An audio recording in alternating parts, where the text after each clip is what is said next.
heɗitoɓe Kode Radio International Abuja, assalamu alaikum.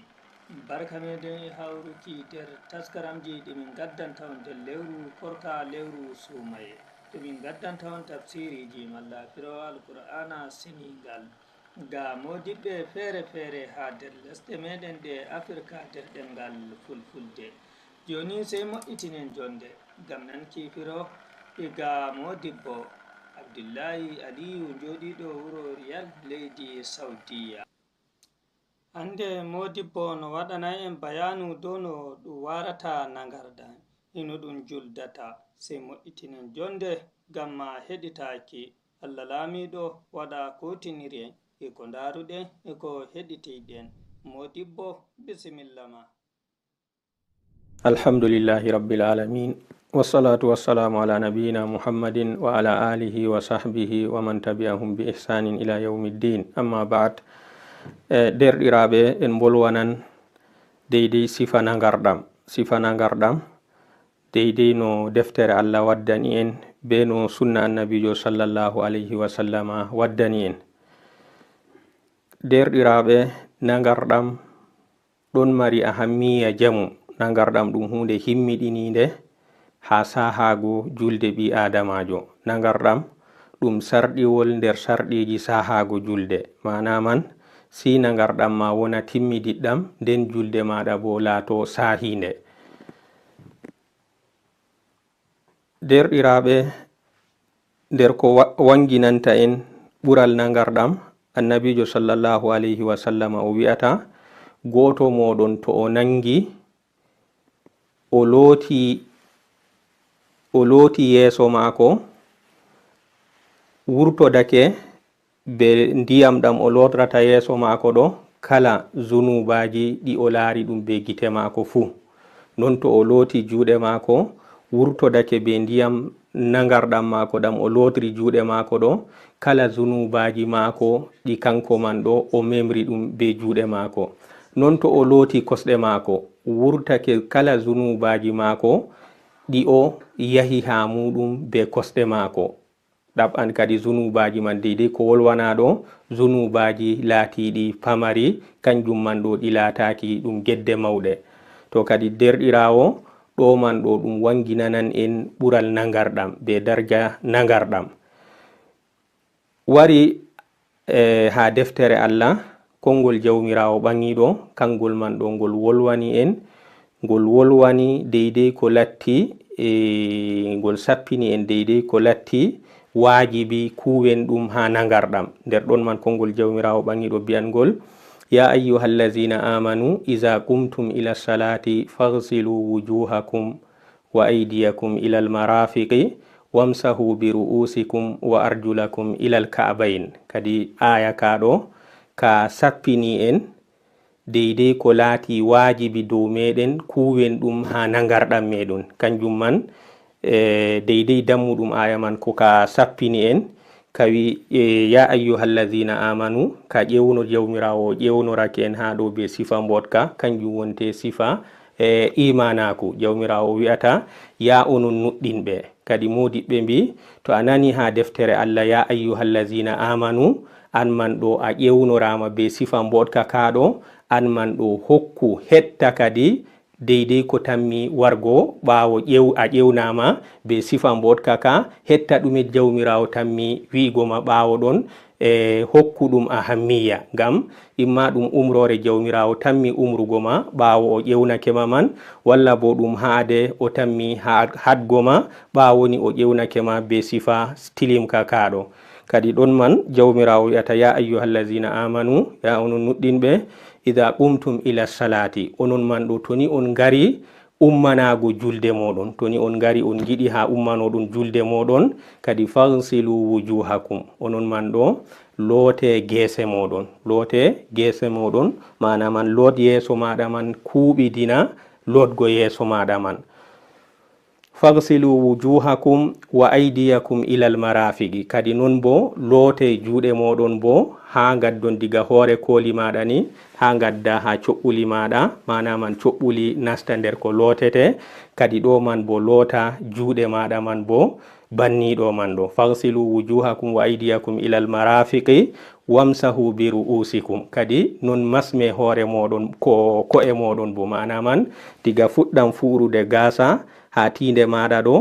puɗɗa masma diga ɗon man ha gartira ha ragare furude gasa ha hoɓɓudu maɗa, non lortina juuɗe maɗa ha gartira ha ɗo man. To kadi ɗo man ɗo ya ayyuhallazina amanu iza qumtum ila salati faghsilu wujuhakum wa aydiyakum ila al marafiqi wamsahu bi ru'usikum wa arjulakum ila al ka'bayn. Non kadi loote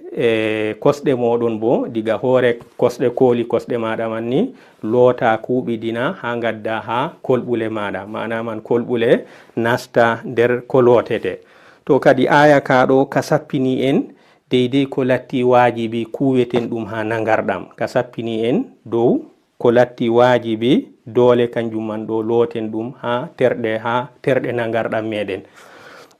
Non wari hadisewol annabijo sallallahu alayhi wa sallam wi'ata la tuqbalu salatu ahadikum iza ahdasa hatta yatawadda. Kadi jawmirawo o jaɓata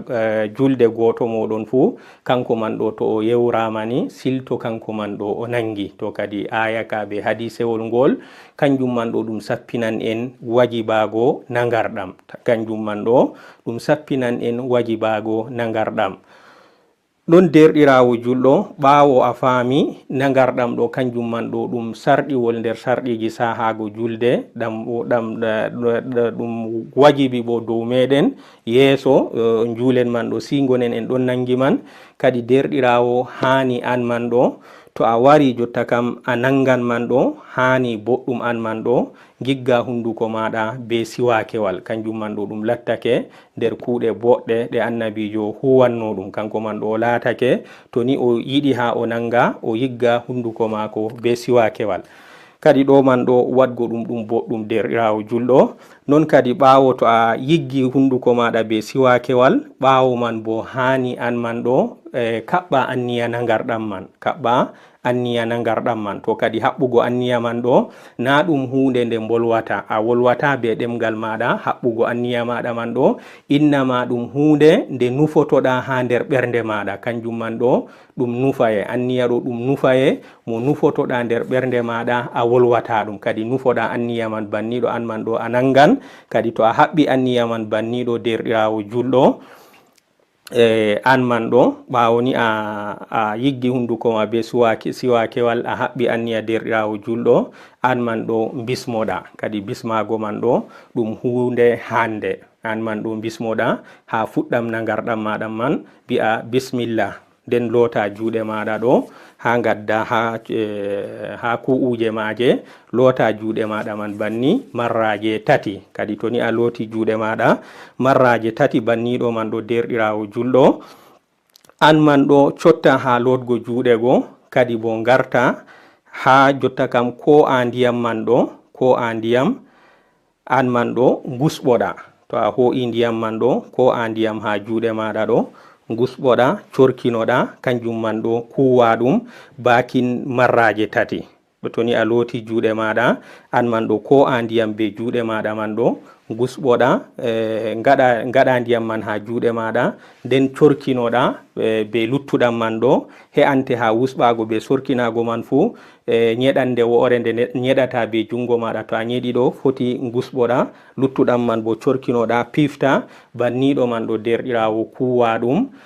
marraje tati. Kadi to ni a wusɓake a sorkinake a fifti marraje tati man ɗo, kadi an man ɗo cotta ha ko garta kadi bo ha lotgo yeeso, ko a ndiyam man be juuɗe maɗa an man ɗo loota yeeso maɗa diga puɗruɗe gasa ha fuɗɗam fuɗgo puɗruɗe gasa ha tinde maɗa ɗo juutirga yeeso maɗa man ha garta ha ragare wokkude maɗa. Non jajirka yeeso maɗa man bo puɗɗa diga nofru maɗa ñamru nduɗo ha garta ha nofru maɗa nandu. Kadi nokkure nde ɗo lotata ɗum ha lotgo yeeso maɗa, mana man loota nokkure ɗo man ɗo loota yeeso maɗa man ɗo ngo fu mago kuɓidinago lootago kango man bo marraje tati. Kadi derɗirawo ɓawo a looti yeeso maɗa marraje tati, kadi bo garta derɗirawo ɓawo ni a looti yeeso maɗa man ɗo garta koca ndiyam go ñeɗa ndiyam marrare wonde loota juuɗe maɗa, puɗɗa diga hoore koli maɗa ɗo ha gadda ha coɓɓuli maɗa, puɗɗa diga hoore koli maɗa ha gadda ha coɓɓuli maɗa nasta nder ko lotata. Kadi loota puɗɗira be jungo maɗa lattingo nyamo, lotango banni man kuɓidina marraje tati, nden garta ha jungo maɗa nano kango bo puɗɗa diga hoore koli maɗa ha gadda ha coɓɓuli nasta nder ko lotata, loota kuɓidina banniɗo man bo marraje tati. Kadi derɗirawo to a waɗi banniɗo man ɗo, a looti juuɗe maɗa marraje tati man ɗo, a fuɗɗiri be nyamo, a tokkitini nano. Kadi ɓawo ɗon derɗirawo ko a ndiyam cofna juuɗe maɗa man be ndiyam, nden kadi masma hoore maɗa, puɗɗa diga puɗruɗe gasa maɗa ha tinde maɗa ɗo, masma ha gadda ha ho'udu maɗa, nden lortina juuɗe maɗa man ɗo banni kadi bo gartiraɗe, nden masma noppi maɗa kadi ɗo man ɗo an man ɗo loota kosɗe maɗa man ɗo marraje tati, puɗɗira kosgal ma nyamal, lootangal diga hoore kolini ha gadda ha kolɓule kosgal man, banniɗo man ɗo lootangal marraje tati, non garta ha kosgal maɗa nanal, diga puɗɗira diga hoore kolini ha garta ha kolɓule maɗa nasta nder ko lootata. Kadi to a looti banniɗo man marraje tati, nden ɓawo ɗon derɗirawo julɗo, ɓawo ni lotgo ma kosɗe maɗa man ɗo, kadi an man ɗo mbi'a ashhadu an la ilaha illallahu wahdahu la sharika lah wa ashhadu anna muhammadan abduhu wa rasuluh allahumma ij'alni minat tawwabin waj'alni minal mutatahhirin. Kadi mbi'a do'are nde ɗo, kadi ɗo man ɗo toni a wi banniɗo hadisewol annabijo sallallahu alaihi wa sallam o wi omtane an man ɗo dammuɗe aljanna jetati nastirangal giɗɗa fu. To kadi derɗirawo julɗo, deidei ko bolwanɗen ɗo kugal nagarɗam, sifa nagarɗam deidei no bolwuɗen ɗo, mana man a seni terɗe maɗa banguɗe, accu ko arti nagarɗam man, masalan a fuɗɗino diga senago ha yewre lattinde maunde, masalan ban yiwago janaba, walla bo ban yiwago masalan ha ɓesgu, walla bo yiwago ha al'ada, ha timmugo al'ada, non ɗo man ɗo a senake ha gewe lattiɗe mauɗe ɗo, non a warti a senake ha maje be giwam, non a warti ha gewe lattiɗe pamare, masalan ban senago ha cofe cewɗe walla ha cofe lorɗe, ɗo man ɗo a senake ha majum. Kadi senuye man ɗo laatake kanjum man ɗo ɗum fu majum ɗo ɗum senuye ha terɗe maɗa banguɗe, kadi woodi tergal cuuɗingal marɗa nder ɓandu maɗa, kangal kam ngal lotatake be ndiyam banno giwiɗa walla banno nangirɗa walla banno pitinoriɗa, kanjum man ɗo tergal man ɗo ngal lotatake be ndiyam, innama kangal man ɗo be ɗume cenratangal, a senran ngal be kalimatu tawhid. Kanjum man waɗi to a timmini nagarɗam maɗo bi'a ashhadu an la ilaha illallahu wahdahu la sharika lah wa ashhadu anna muhammadan abduhu wa rasuluh allahumma ij'alni minat tawwabin waj'alni minal mutatahhirin. Kadi to a wi banniɗo a seni tergal maɗa, tergal nder man ɗo kanjum laati ɓernde maɗa, a seni ɗum ha hautango Allah, a wohɗitini Allah. To kadi ɗo man ɗo latto senuye maɗa an man ɗo timmidiɗɗo, be man ɗo kadi lattoɗa an man ɗo a ɓi adamajo laɓɗo timmidiɗɗo, ngam man kadi maɓɓitine dammuɗe aljanna jetati, nastira ngal marɗa haje fu nder maje. Jawmirawo fondu en nangirgo nagarɗam ban deidei no wari ha sifa, deidei ha no aya ɗo ka sifinori en, be no wari ha sunna annabijo sallallahu alaihi wa sallama. Kadi fondu en bo be laɓɓingo tergal meɗen ngal nder kanjum wonte ɓernde, kadi ngam lattoɗen enen man ɗo en seniɓe senuye lattiɗo banguɗo be senuye lattiɗo cuuɗiɗo, kadi ngam man jawmirawo waɗa en nder yimɓe aljanna muɗum. Jawmirawo fondu en ha majo julde man o hokkande himma mare, o anda sharɗiji mare, o anda ruknuji mare, o heɓa o juldande kayre man ɗo banno sifano annabijo min muhammad sallallahu alaihi wa sallama juldinde. En bolwanino ha darsere meɗen salinde sifa nagarɗam timmidiɗɗam. Kadi ɓi adamajo to ni o nangi nagarɗam mako timmidiɗɗam, kanko man ɗo o hucitinan o siryanake be nangugo mako man ɗo, o siryake hoore mako kanko man ɗo ha o nasta nder dewal mapindiwal ngal kanjum laati dewal julde. Kadi ngam man woni dow maako ɓaawoni nangugo maako nangarɗam maako timmidiɗɗam, woni dow maako o suura ɓandu maako, o suura ɓandu maako. To kadi ko latti wajibi suurugo ɗum ha ɓandu ɓi adamajo to ban gorko mbi'en, diga jaburu maako ha wargo ha koppi maako. Kadi ɗo latti al aura wajibi dow maako, kanjum kam al aura nga kam dole maako si o suura al aura man. To debbo bo kanko bo o laatake o fuu maako o al aura, debbo o fuu maako o al aura, mana man wajibi dow debbo o suura ɓandu maako fuu. To ha o juula julde maako nder saaho, wajibi dow maako kanko man ɗo o suura ɓandu maako ndu fuu maru, wala ko wangata ha ɓandu maako sina yeeso maako be juuɗe maako be kosɗe maako jabruɗe. Kadi deydey kuje tati ɗe kanje wonte dagoto foti to kanje man ɗo debbo man o ɗon juula, kanko man ɗo na nder worɓe jananɓe o woni. Kadi dagoto ɗo man kam ɗum wanga ha ɓandu maako, yeeso, juuɗe maako be kosɗe maako. To laatake o ɗon nder worɓe jananɓe bo wajibi dow maako ko kanjum man bo o suura, o sudda naman o sudda yeeso maako, o suura juuɗe maako, o suura kosɗe maako go. ɓaawo ɓi adamajo o nangi o suuri ɓandu maako, kadi woni dow maako kanko man ɗo o ɗaɓɓita sidrewal. ɓi adamajo to o juulan o laatake kanko man ɗo o liman, woni dow maako kanko man ɗo o ɗaɓɓita sudrewal man bo laatoto ɗum leggal kerɗinangal ngal goɗɗo jo'inta ɗum yeeso muɗum wakkati o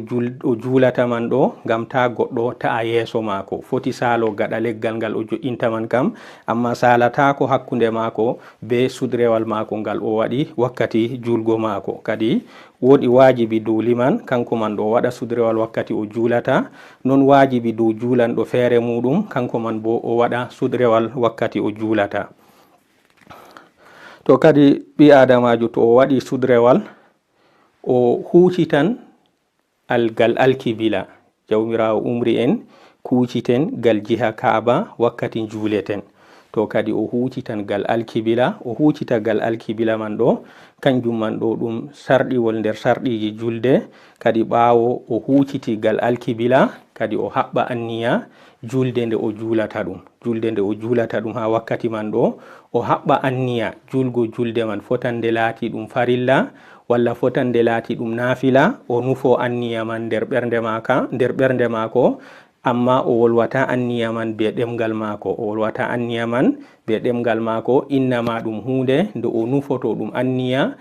ka o nufoto ɗum nder ɓernde maako. O juulan julde farillare walla o juulan julde naafila, kadi kanjum man ɗo ɗum hunde nde o nufoto ɗum nder ɓernde maako. Kadi ɓaawo to ni o haɓɓi anniya kaɗo, o huuciti gal alkibila, o huuciti dow suudu kaaba, o haɓɓi anniya maako, kadi kanko man ɗo woni dow maako o habbirango harminorgo. Kadi be habbirango harminorgo man ɗo wonte kanko man ɗo o nasti nder arhorma julde, manaman dagata ko o wolwa, dagata ko o yecito, dagata ko o huwa kuugal fu ko luuti kuugal ko larani julde. O ɓamta juuɗe maako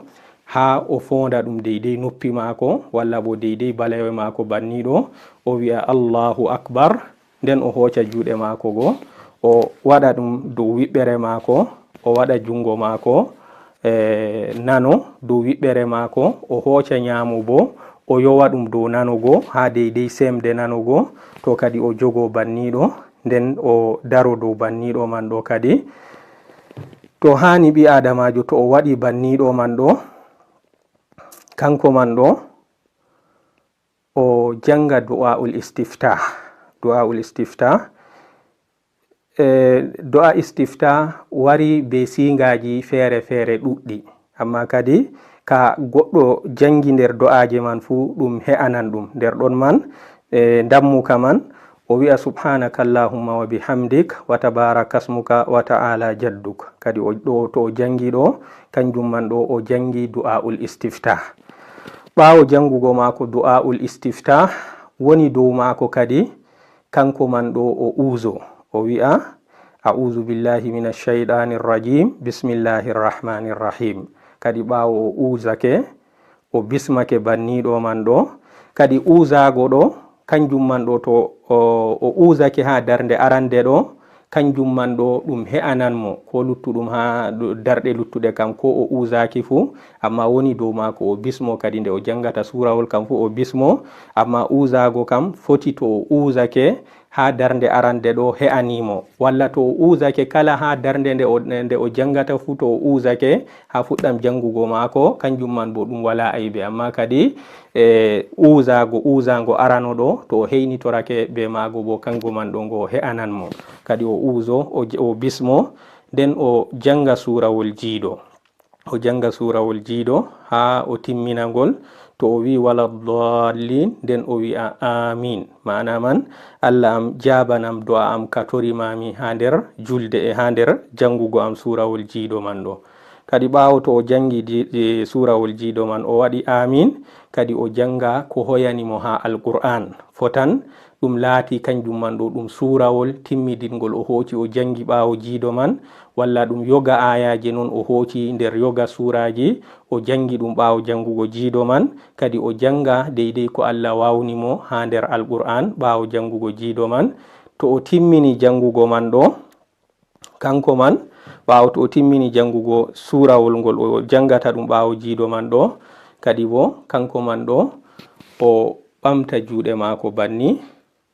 Kadi hani ɓawo timmingo jangugo surawol ngol o jangata ɓawo jiiɗo man ɗo, o munya. To ni o timmini jangugo man ɗo, o de'ita seɗɗa go na ɗuɗɗum, deidei segon ɗiɗi tati, o de'ita deidei wakkatiwel man ɗo jeeɗongel. Nden kadi o ɓamta juuɗe mako banniɗo deidei fondade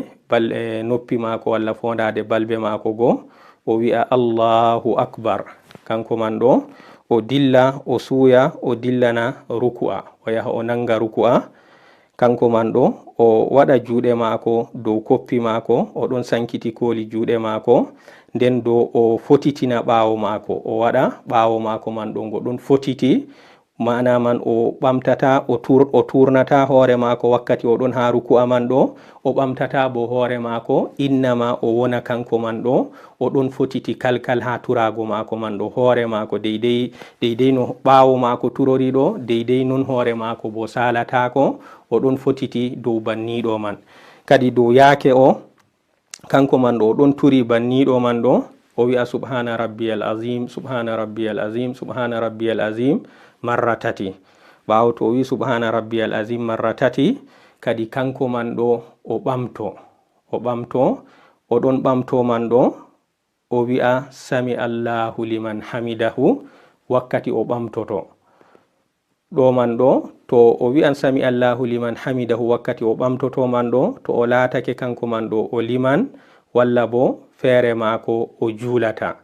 Fallanke juulanɗo ɓawo liman, to liman wi sami Allahu liman hamidahu wakkati ɓamtoto ɗo, fallanke juulanɗo ɓawo liman bo o wi'a rabbana walakal hamdu wakkati o ɓamtoto man. Amma o wi'ata fallanke wi'ata sami Allahu liman hamida, kañum kam he'i ɗum wigo rabbana walakal hamdu. Amma liman wakkati o ɓamtoto o wi'a sami Allah, to liman walla bo juulanɗo feere mum wakkati o ɓamtoto o wi'a sami Allahu liman hamidahu rabbana walakal hamdu bo o wi'a ɗum wakkati kanko man ɗo o ɗon dari. Kadi wakkati o ɗon dari man ɗo o wi'a rabbana walakal hamdu. Nden kadi boɗɗum o lornita juuɗe mako man ɗo dow ɓernde mako, o hoca nanugo o waɗa ɗum dow wiɓɓere mako, o wadda nyamo o yowa dow ɗon ha semde o jogo ha semde nano. Kadi o darto banniɗo man ɗo, o darto dow yaake dow sifa kaaɗo man ɗo, o darto dow sifa kaaɗo man ɗo. Nden ɓawo to o dartake ha ruku'a mako o de'iti, kadi bo kanko man ɗo o suuya o dillana ruku, o dillana sujuda, o suuya o dillana sujuda. Ha ɗo ɗo ha dillango suygo mako dillana sujuda ɗo, kanko man ɗo o habbiran amma o ɓamtata juuɗe mako wakkati man, o habbiran non amma o ɓamtata juuɗe mako, o habbira o dillana sujuda mako. Ko ɓurata bo o artira koppi mako, o artira o jipporo koppi mako nden o tokkina juuɗe maako ɓaawo ɗon to laatake kanko man o wawan banniɗo man ɗo waɗgo non man ɗo ɓuran artirgo koppi mum nden tokkina juuɗe muɗum. Kadi to o artiri koppi maako o tokkini juuɗe maako kanko man ɗo o suuya dow banniɗo man ɗo o sujida. To kadi ha sujidere maako man ɗo kanko man ɗo o watana sujidere maako man ɗo hakkilo o tabitina o anda fakat o ɗon sujidi dow terɗe maako jeɗɗi, kanjum wonte o ɗon sujidi dow tiinde maako be kine maako. Tiinde maako be kine ɗo kanjum man ɗo ɗum mema nokkure nde o sujidi ha dow muɗum man ɗo, to ɗum lesdi walla to ɗum tappiyel o we'iti wona tiinde maako be kine maako ɗon memi ko o sujidi dow muɗum man ɗo. Nden juuɗe maako bo wona juuɗe maako man ɗiɗi fuu ɗe ɗon be'iti banni kanje bo o ɗon sujiti dow juuɗe maako ɗiɗi, nden o ɗon sujiti dow koppi maako ɗiɗi, nden do o ɗon sujidi dow kosɗe maako ɗiɗi, o ɗon tiggi kooli kosɗe maako man ɗo ha lesdi, o ɗon tiggi kooli kosɗe maako man ɗo ha lesdi. Ɗum fuu majum kadi kooli juuɗe kooli kosɗe man fuu wona ɗum ɗon huciti gal funage. Ɗo wonte o sujidi dow terɗe jeɗɗi, kooli kosɗe maako ɗiɗi be koppi maako ɗiɗi be juuɗe maako ɗiɗi, nden be tiinde bo hawtade be kine muɗum. To kadi o tabitina kanko man ɗo o ɗon sujidi dow terɗe ɗe jeɗɗi, nden do o daytina juuɗe maako cemɗe maako ɗo o daytina ɗe, o hoccata o takka ɗe ha ɓandu maako, non o daytina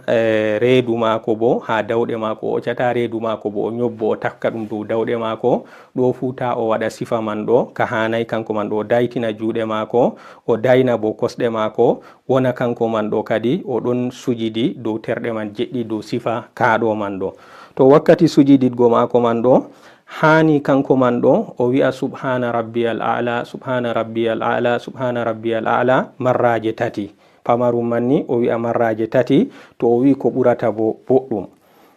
To kadi to o wi subhana rabbiyal a'la nde tati man ɗo kanko man ɗo o ɓamto o ɓamto o joto o habbira o ɓamto, nden o joto kanko man ɗo dow kosngal maako nanal,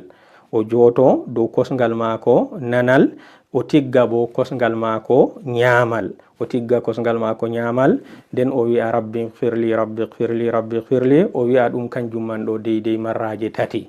To o wi rabbi firli man ɗo marraje tati, ɓaawo ɗon o loro o habbira o yaha o sujida sujidere ɗiɗabre, o wi'a subhana rabbiyal, ban sifa arana ka mbiɗen go, kadi o wi'a subhana rabbiyal a'la go nde tati. To o wi subhana rabbiyal a'la nde tati man ɗo kadi kanko man ɗo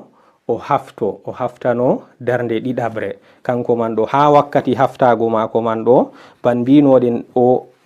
ban o sujidanno be o artiranno koppi maako go, ha wakkati o haftotoɗo kanko man ɗo wona ɗon man ɗo o ɗon tukti dow koppi maako, mana man ɗo koppi maako man ɗo kanji o ƴiƴata o ummo o daro. Kadi to o laatake kanko man ɗo wawan banniɗo man ɗo o waɗa o ummoro dow sifa kaɗo man ɗo kanjum ɓurata hango. To laatake o goɗɗo masalan tedda ɓandujo walla marɗo larura ban manga ko walla nyaw haɗan mo banniɗo man bo kadi ɗo bo aybe wala to ummorake be sifa deydey no o wawata ummorago. To ɗo man ɗo hafto o ɗon tukti kanko man ɗo dow koppi maako, o hafto kanko man ɗo habbira o ummo o darano darnde ɗiɗabre. To o habbiri o darake darnde ɗiɗabre man ban sifa mbinoɗen arana, o hoca jungo maako nano o waɗa dow wiɓɓere maako, o wadda nyamo o waɗa dow nano, o jogo ha semde jungo maako nano man ɗo dow sifa kaɗo man ɗo kadi o janga. Jotta kam en mbino uzago kam ha darnde arande he'anan mo, amma kadi to o laari o fuɗɗitan uzago man ha darnde ɗiɗabre bo boɗɗum ha ɗo man ɗo mbi'en kanko man ɗo to o uzoto o fuɗɗita o a'udhu billahi minash shaitanir rajim bismillahir rahmanir rahim. To o heynitorake be uzago arano tan bo ɗo bo o uzata ko o ya bismillahir rahmanir rahim sirran be sirri ko ɗum julde wangintede bo jangugo diga du'aul istifta diga uzago bismago ɗo kam fu kanjum kam ɗum wonan ɗum sirri, ko laati julde man kayre man ɗo nde wangintede bo kanjum kam ɗum jangete ɗum sirri. To o jangi ɗum to o bismake be sirri kadi kanko man ɗo o janga surawol jiiɗogo ban mbiɗen nden o wadda surawol gongol o tokkina to o timmini surawol je o wi wala dallin o wi'a amin nden o tokkina surawol to o tokkini surawol man to o timmini kadi ban mbinoɗen kanko man ɗo o ɓamta juuɗe maako deydey fondade noppi maako walla bo deydey balawe maako nden o nanga ruku'a o janga ha ruku'a man ɗo subhana rabbiyal azim wa bihamdihi nde tati deydey sifa ka mbinoɗen ha darde arande nden kanko man ɗo o loro o ɓamto o darto o lortina juuɗe maako dow wiɓɓere maako nden o loro o suuya o dillana sujidere o dillana sujudere nde darde ɗiɗaɓre kadi to o sujidi ha darde ɗiɗaɓre man ɗo o waɗa ha muɗum deydey no mbinoɗen ha darde arande o janga subhana rabbiyal azim wa bihamdi nde tati o sujida dow terɗe maako jeɗɗi nden ɓawo ɗon o ɓamto o wiya rabbi firli nde tati nden o loro o sujida sujidere ɗiɗaɓre o loro o ɓamto kadi haɗo to julde man nde lattake ɗum julde marde darɗe ɗiɗi masalan ban subaha ban julde subaha walla julde jum'are ɗum farilla man darɗe ɗiɗi o mari kadi to ni latake ɗum julde nde farilla mum mari darɗe ɗiɗi haɗo man ɗo to ni o ɓamtake ha sujidere ɗiɗaɓre ha darde ɗiɗaɓre man ɗo kanko man ɗo o jo'oto dow foɓre maako nande o jo'oto o we'ita kosgal maako nanal man o jotatako dow magal o we'ita ngal o jo'oto be foɓre maako nande dow lesdi o jotoro foɓre maako nande nden o ɗisa kosgal maako bo nyamal kosgal maako nyamal bo wona o ɗon ɗisi ɗum kadi nden haɗo man ɗo o janga attahiyatu ɓawni to o jotake dow sifa kaɗo man ɗo kanko man ɗo o janga attahiyatu o wi'a attahiyatu lillah wassalawatu waɗɗayibatu salamu alayka ayyuhan nabi wa rahmatullahi wa barakatuhu assalamu alayna wa ala ibadillahi salihin ashhadu an la ilaha illallah wa ashhadu anna muhammadan abduhu wa rasuluh to jangi attahiyatu o timmini ɓawo ɗon o loro o waɗa salatu dow annabijo ɓawo timmingo attahiyatu o waɗa salatu dow annabijo o wi'a allahumma salli ala muhammadin wa ala ali muhammadin kama sallaita ala ibrahim wa ala ali ibrahim innaka hamidun majid wa barik ala muhammadin wa ala ali muhammadin kama barakta ala ibrahim wa ala ali ibrahim innaka hamidun majid kadi ɗo o waɗi salatu dow annabijo ɓawo waɗgo salatu dow annabijo hani kadi bo woodi annabijo umri en moltoroɗen jawmirawo ha kuje nayi ngam hulnago maaje be bo hallugo maaje ɗon man annabijo o wi moltore jawmirawo mbi'a allahumma inni a'udhu bika min azabi jahannama wa min azabi al-qabri wa min fitnati al-mahya wal mamat wa min fitnati al-masihi ad-dajjal kadi kuje ɗo nayi ɗo ngam hallugo maaje be hulnago maaje annabijo umri en enen man ɗo moltoroɗen ɗe jawmirawo ɓawo kala julde meɗen fuu moltoroɗen jawmirawo ha yangada yite jahannama ha yangada qabrire ha fiɗi yangada qabrire ha fi jarrabuyeji ɗi ngendam walla bo ɗi ɓawo mayde moltoroɗen jawmirawo bo be jarrabuye fitina mo masihu dajjal kadi annabijo umri en moltoroɗen jawmirawo ɗiɗo nayi man ɗo kadi o janga do'are man to o jangi do'are man o timmini kadi o cuɓnaɗo na ɗum lismaki mo kanko man ɗo to woodi haaje maako nga o mari fotan ɗum haaje nga diina ɗum haaje alahira o ɗaɓɓititta o toroto jawmirawo a'a haaje maako nga dunya o toroto jawmirawo kadi kanko man ɗo ɓawo o jangi attahiyatu o waɗi salatu dow annabijo o jangi o moltorake jawmirawo ha kuje nayi ɗo kadi kanko man ɗo o cuɓnaɗo to o yiɗi o waɗa do'a to yiɗa bo kadi o watta do'a man o silmina amma kadi ɗum waɗgo do'a ha pellel man ɗo kan ɗum ngam pellel man ɗo ɗum nder nokkuje ɗe do'a jaabete ha muɗum ɓawo waɗgo ɗo man yeeso silmingo man ɗo waɗgo do'a wakkati man ɗo ɗum nokkuwel ngel do'a jaabete ha muɗum ngam man kadi derɗirawo julɗo taranmiɗiɗ an man ɗo to woodi haaje ma ha Allah kadi ƴammo haaje maɗa ha wakkatiwel man ɗo fotan ɗum latti ɗum haaje nga dunya walla ɗum haaje nga alahira ngam pellel man ɗo ban mbiɗen ɗum pellel ngel do'a tammete jabago ha muɗum kadi toroɗa Allah haaje maɗa to a torake Allah haaje maɗa ha nokkuwel man ɗo cilmina silminago arano mbiya assalamu aleykum wa rahmatullah nguroɗa gal wuttudu maɗa ñamru ɗiɗaɓo bo mbiya assalamu aleykum wa rahmatullah, guuroɗa gal wuttudu maɗa lattindu nandu. Kadi be silmingo silminago ngoɗoɗo ɗo wonte a wurtake a timmini kugal julde, a daktake ha julde. En mbino a nasti nder alhorma julde ɗo be habbirago harminorgo, be a habbirago harminorgo ɗo a nasti nder alhorma julde, dagantakoma huugo kugal ko luuti kugal julde. To be silminago ngo bo an man ɗo a wurtake ndel alhorma julde, a timmini julde maɗa. Kadi ɓawo ɗon kadi an man ɗo to a silmini dow yaake o man ɗo, kadi ɗo man ɗo laato kugal julde maɗa timmi haɗo, laato haɗo kugal julde maɗa an man ɗo nde timmi haɗo. To kadi ɗo wonte sifa julde deidei ko wari tabiti ha hadiseji cahiɗi, deidei ko tabiti ha hadiseji cahiɗi. To kadi ha ɗo Modibbo Ibnu Usaymin rahimahullah kanko man ɗo o wi jawmirawo umri en kuciten ha alkibila, wakkati juleten man ɗo jawmirawo umri en kuciten ha alkibila, be ɓalli meɗen en ɗo wanake jawmirawo kala nde juleten fu en ɗon kucita alkibila. To kadi hani ha julde meɗen man ɗo nde timmida ɗo, nde ɗon mari haaje kuciten ha jawmirawo ha wakkati man ɗo. En mbi julde ɗo to aɗon juula an man ɗo aɗon wundotira be jawmirawo ha wakkatiwel man, mana man aɗon yewtida be jawmirawo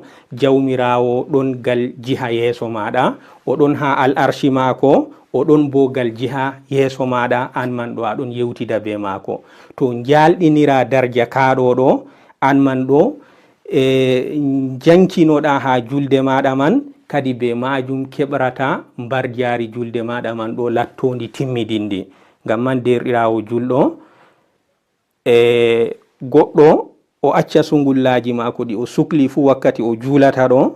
filan seyɗan ɗon habda wakkati ɓi adamajo julata ɗon, ngel wara kangel bo ko ngel haɓata fu ngel sukle ha yake julde maɗa, ngel siftiniro ko gejjitinoɗa fu ngel siftiniro ha yake man. Ngam man ɓi derɗam julɗo habdu ha wakkatiwel man ɗo, wad hakkilo maɗa an man ɗo aɗon yeso jawma, aɗon wundotiri be jawma, ta suklora ko luuti kugal julde maɗa ɗo, ngam keɓa mbar jari julde maɗa man ɗo ndi laato ndi timmidindi. Ngam ɓi adamajo to o juuli julde hakkilo mako wala ha mare, laatoto kanko man ɗo o waɗan julde man non, o turoto o ɓamtoto hakkilo mako ɗon yaasi julde, mana man o juulan julde mako o timmina deidei mbar jari nde o heɓata to o juuli ha julde man ɗo, o heɓata ko mbar jari ngori ha nder julde mako, o wurto mehere. Innama o wari o turake o ɓamtake, hakkilo mako wala nder julde ɗo, ɗon ha saniji mako ɗi yaasi julde, kadi kanko man ɗo o yankinaki nder julde man ɗo, to o hakkilay o juula nde o timmina o wala mbar jariyel ko gotel nder julde mako man ɗo.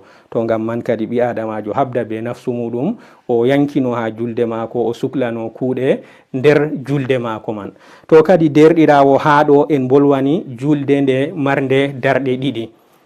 en bolwani julde marnde darɗe ɗiɗi. Foti julde man ɗo nde maran darɗe tati walla nayi, nde maran darɗe tati ban julde magariba, walla nde maran darɗe nayi ban julde masalan zura, asiri, esha'i, maran darɗe nayi. To ɗo man bo wodi sifa, wodi ko sanjoto seɗɗa go ha ɗon. Ha ɗo man ɗo ha jonde ɗiɗabre nde jotiɗa jotta dow foɓre maɗa nande ɗo, a jotatako ha dow foɓre ma nande, innama a jototo dow kosgal maɗa, innama a jototo dow kosgal maɗa nanal, jotoɗa dow kosgal ma nanal, ɗisa kosgal maɗa nyamal, ɗisa kosgal maɗa nyamal. To janga attahiyatu go tan, gaɗa salatu dow annabijo, luttuɗum kam fu a waɗata ɗum, nden an man ɗo kaftoɗa, aɗon tukti dow koppi maɗa ummanoɗa, to darnde woore, to ɗum magariba ma ummanoɗa darnde woore luttude go, to ɗum masalan to ɗum esha'i bo ummanoɗa darɗe ɗiɗi luttuɗe man ɗo, gaddaɗe kanje man ɗo, janga ɗum surawol jiiɗo tan, a ɓesdata surawol gongol dow darɗe ha darɗe man. ɓawo ɗon kadi dow sifa no mbinoɗen ɗo, to a wari ha attahiyatu ragarewol ɗo, kadi ha ɗon man ɗo jangira attahiyatuwol man ɗo ban sifa no mbinoɗen ha julde juuletende nde farilla mum latti darɗe ɗiɗi ban subaha goo, kadi jangira attahiyatu man, gaɗa kala ko mbinoɗen ha to ɗo man fuu, gaɗa banniɗo man ɗo, nden cilmina kadi ɗo man ɗo latto kuugal julde maɗa timmi. Hadha wa sallallahu wa sallam ala nabina Muhammadin wa ala alihi wa sahbihi wa sallama tasliman kathira. Modibbo a yettama, Allah warjoro be kayruji. Min ɗo andina heɗitoɓe amen ha dow hello Facebook amen inanta YouTube. On mbawai heɗitaki tafsiriji amen jamdi jowi kikkiɗe te jamdi jowego to min gaddanta on firo iga Modibbo ya hammam ɓoyi ha wuro Gawdare jamdi jowe ɗiɗi reta. Emin gaddana on firo iga Modibbo Umar Hamma Adama ha wuro Jada diwal Adamawa jamdi jowe nayi kikkiɗe. Emin gaddana on firo Alqur'aniwal seningal ga Modibbo Usman Baperi ha wuro Azare diwal Bauchi. Ɓe hamɓe ne modibɓe emin godi tafsiriji maɓɓe malla firoji maɓɓe ha nder ɗemgal fulfulde kala nyalade fu. Gam nohon sei gondo e kode radio international Abuja gamma heɗitaki firo e wazuji dina islama gamma fantinki bandiraɓe meɗen julɓe ha to ɓe tawa fu. Nonnon bo on mbawai hoccuki teddenga wadduki firo woɗɓe modibɓe ha nder gure moɗon e lesɗe moɗon. Inde an Ibrahim Iromo Date. Bemi o wassalamu alaikum wa rahmatullahi ta'ala wa barakatuh.